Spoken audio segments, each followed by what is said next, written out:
ఆ తిరుమలకి సంబంధించే. కల్తీ నెయ్యి.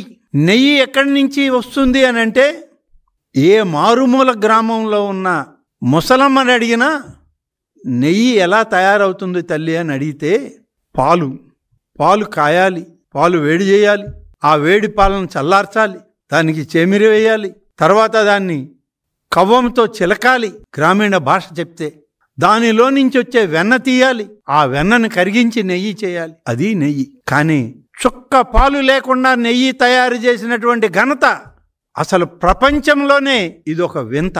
మామూలుగా 8 వింతలు ఉన్నాయంటారు ప్రపంచంలో. ప్రపంచంలో 9వ వింత ఏదంటే, పాల చుక్క లేకుండా నెయ్యి తయారైనటువంటి వార్త ఇవాళ ప్రపంచ దేశాల్లో కూడా ఆలోచిస్తున్నారు. పాలు లేకుండా నెయ్యి చేయొచ్చా? అది స్వచ్ఛమైన నెయ్యా?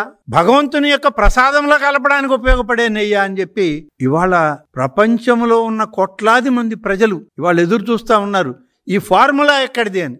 అంతటి గొప్ప ఫార్ములాను తయారు చేసినటువంటి నీ వ్యవస్థ సిగ్గుపడాలి. నువ్వు ఏమంటారు? మీరు చైర్మన్లుగా పనిచేసిన వాళ్ళు, నీకు ఆప్తులు, ఆత్మీయులు, ఏమీ జరగలేదు, మేమంతా బాగా చేశామని.